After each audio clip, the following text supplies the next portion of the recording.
Hello दोस्तों, आप सबका स्वागत है आपके अपने चैनल मैग्नेट टाइम पर।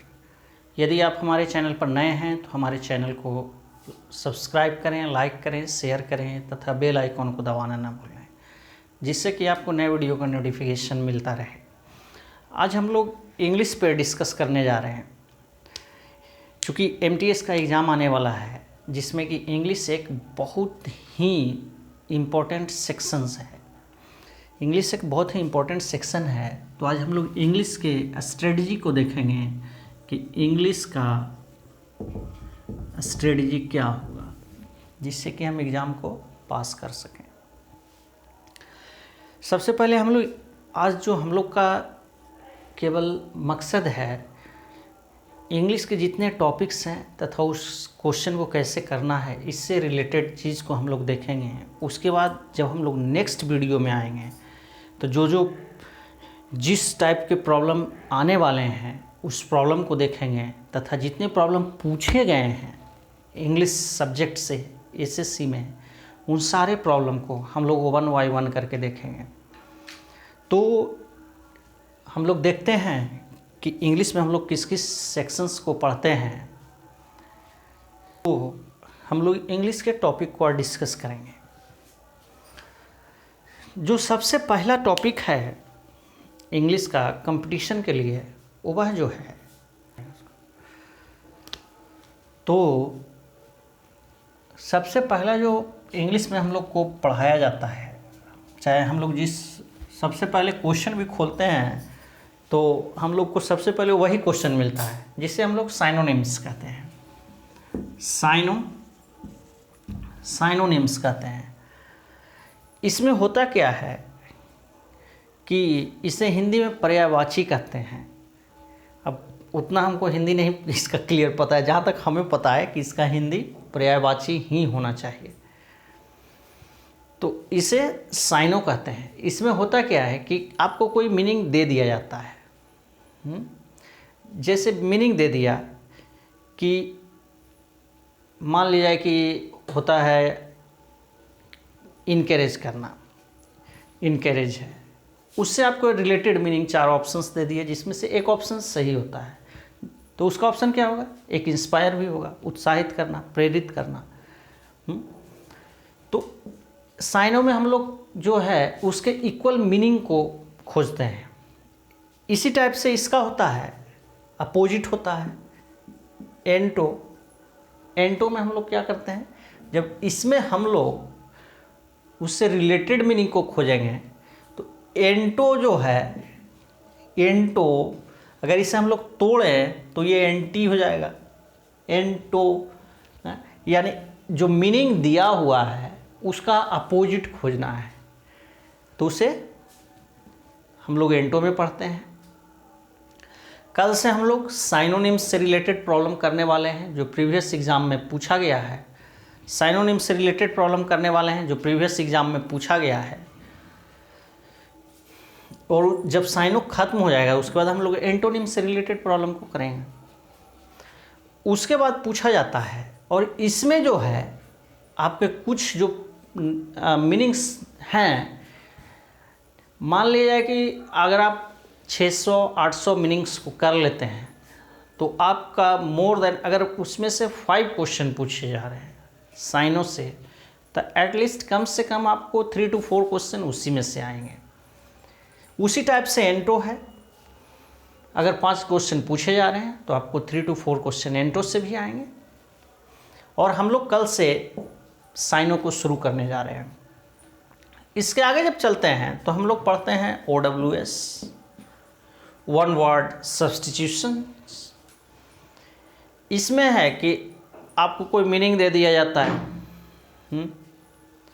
वर्ड इज लिव इन, तो उसमें आपको ऑप्शन देगा क्या होगा। उसी तरह का आपको एक सेंटेंस दे दिया जाता है और वो पूछा जाता है। आप इसे जो है एक मैंने GS से रिलेट भी कर सकते हैं OWS को।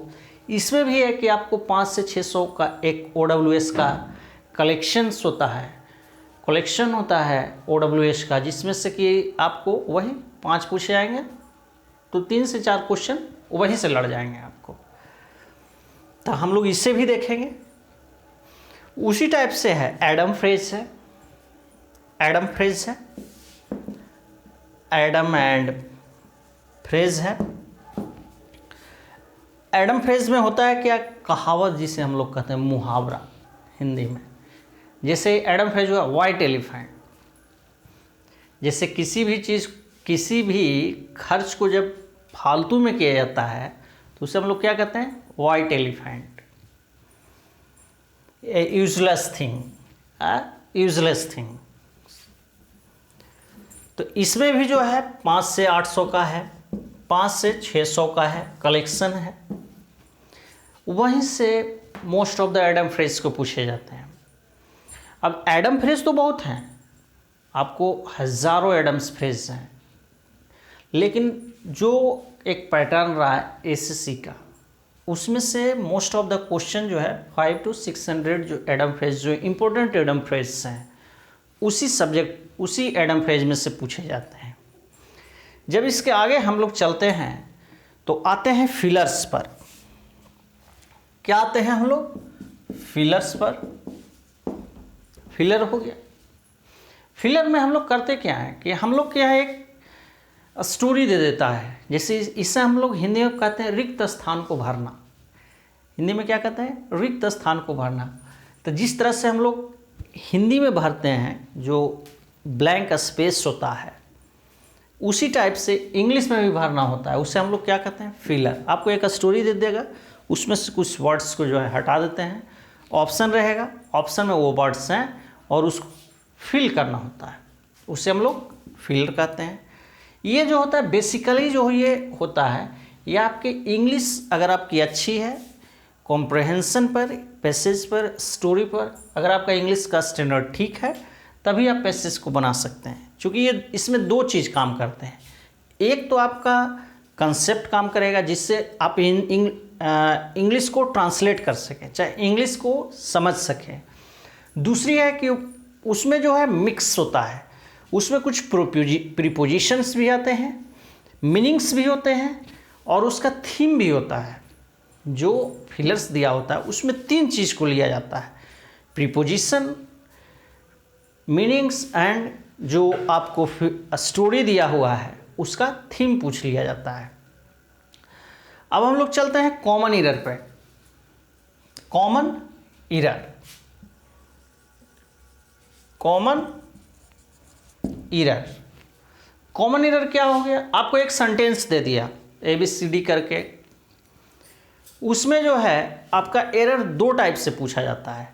एक तो मीनिंग्स का एरर पूछ लेगा, अगर मीनिंग का एरर नहीं पूछा तो आपसे ग्रामेटिकल एरर को पूछ लेगा। कॉमन एरर में यही होता है, या तो मीनिंग का एरर पूछ ले या फिर वो ग्रामेटिकल एरर को पूछ ले। हम लोग इसे भी देखेंगे। इसमें भी जो है, इसके लिए कुछ लोग जो है पूरे ग्रामर्स को पढ़ते हैं, पूरे ग्रामर को पढ़ते हैं, ऐसा कुछ भी नहीं है। इसमें भी कुछ सर्टेन सेक्शंस हैं, सर्टेन रूल्स हैं, सर्टेन रूल्स हैं, आपको वहीं से पूछा जाएगा एरर, वहीं से मोस्ट ऑफ द एरर वहीं से पूछा जाता है। लेकिन अगर आप सोच रहे हैं कि पूरे एरर को बनाएं तो उसके लिए आपको काफ़ी पढ़ना पड़ेगा। लेकिन अगर आप चाह रहे हैं कि हमको एग्ज़ाम ही पास करना है तो आपको कुछ जो सर्टेन रूल्स है आप वहीं से एग्ज़ाम को पास कर सकते हैं। 70 to 80 मोर देन 80% जो आपको मोर देन 80% जो एरर्स है वही सर्टेन रूल से ही पूछे जाते हैं। अब हम लोग देखते हैं sentence improvement. Sentence improvement, sentence improvement भी जो है बेसिकली आपके इंग्लिश के अंडरस्टैंडिंग को चेक करता है कि आपका इंग्लिश कितना बढ़िया है, वो आपको दे देगा एक सेंटेंस इम्प्रूवमेंट में, और आपके अंडरस्टैंडिंग को चेक करेगा।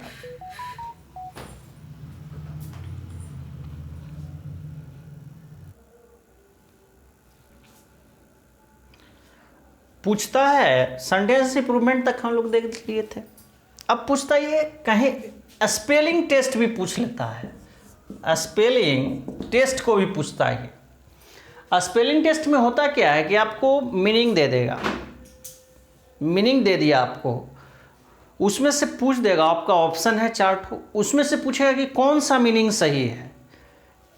वो आपका मीनिंग जो लिखने का होता है उसमें वो गलत करता है, इसलिए उसे जो है बहुत ही गौर से देख करके बनाया जाता है। अगर आप उसे सही तरीक़ा से नहीं देखेंगे, चूँकि हर एक जो ऑप्शन है वो लगभग आपको सेम ही दिखाई पड़ता है, चूँकि मीनिंग सेम होता है, इसलिए उसके हर एक जो अल्फ़ाबेट्स होते हैं उसे मिलाया जाता है कि कौन सा मीनिंग सही है, कौन सा मीनिंग गलत है। अब हम लोग देखते हैं नरेशन। नरेशन जो है एसएससी का, नरेशन जो है एसएससी का सबसे इम्पोर्टेंट सेक्शन माना जाता है। इसमें होता क्या है कि नरेशन एक तो एसएससी सबसे ज़्यादा पूछता है, प्रीलिम्स में ही पूछता है, और मेंस में तो नरेशन और वॉइस मिलाकर कम से कम आपके 40 क्वेश्चन होते ही होते हैं। 200 में से 40 से 50 क्वेश्चन कभी कभी चले जाते हैं, केवल वॉइस और नरेशन से होते हैं, यानी कि एटलीस्ट मेंस में 1/4 नरेशन वॉइस ही होता है। तो नरेशन और वॉइस का फंडा क्या है? नरेशन और वॉइस का कि इसमें कुछ ही रूल हैं। नरेशन और वॉइस जो है इंग्लिश का सबसे इजी सेक्शन भी माना जाता है बनाने के लिए, क्योंकि इसमें कुछ ही रूल हैं जो कि आप पढ़ के इजी वे में नरेशन और वॉइस को बना सकते हैं। यह जो नरेशन और वॉइस है, यह जो है यह बनता किससे है? यह टेंस से बनता है। यह किससे बनेगा? टेंस से बनेगा। यह टेंस से बनता है नरेशन वॉइस, यानी कि अगर आपको टेंस का रूल पता है सही तरीके से तो आप समझिए कि आपका नरेशन वॉइस कंप्लीट है। अगर आपको टेंस का रूल सही से नहीं पता है तो आप समझिए कि आपका नरेशन वॉइस कंप्लीट नहीं है। अब आता है सेंटेंस अरेंजमेंट।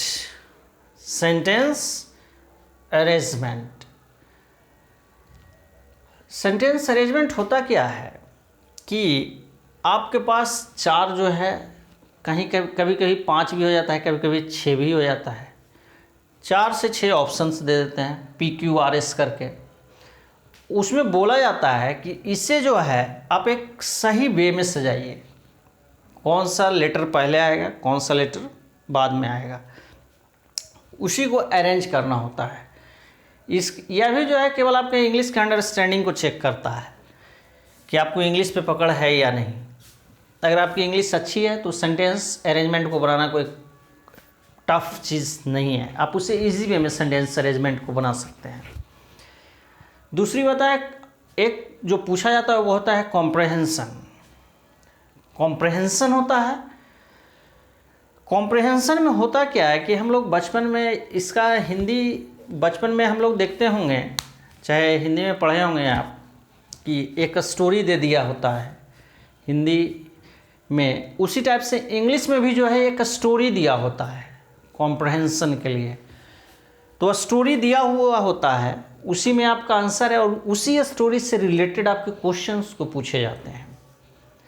उसी स्टोरी से रिलेटेड आपके क्वेश्चंस को पूछे जाते हैं, जिस क्वेश्चन का आंसर उसी स्टोरी में होता है। लेकिन कभी कभी कुछ क्वेश्चंस जो होते हैं, अगर आयोग, अगर कमीशन थोड़ा डीप चला जाता है तो उस स्टोरी का सेंस पूछ लिया जाता है।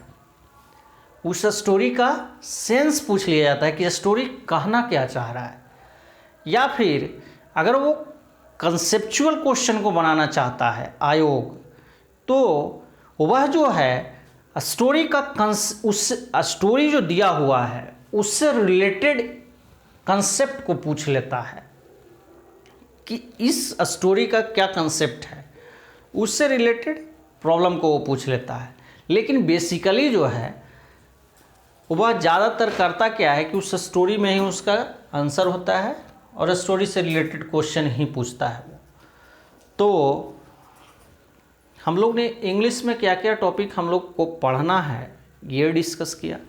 हम लोग जो है कल से इंग्लिश का जो प्रीवियस पेपर में पूछे गए क्वेश्चंस हैं जिसको हम लोग डिस्कस करेंगे। हम लोग जो सबसे पहला टॉपिक करेंगे वह करेंगे साइनोनिम्स का, का। उसके बाद हम लोग 1 बाय 1 टॉपिक को आगे लेकर के चलेंगे कि क्या कहना चाह रहा है टॉपिक। तो आज हम लोग वीडियो को यहीं समाप्त करते हैं तथा आप हमारे चैनल पर नए हैं तो चैनल को सब्सक्राइब करें, लाइक करें, अपने दोस्तों को शेयर करें तथा बेल आइकन को दबाना ना भूलें। मिलते हैं हम लोग अगले वीडियो में। Thank you.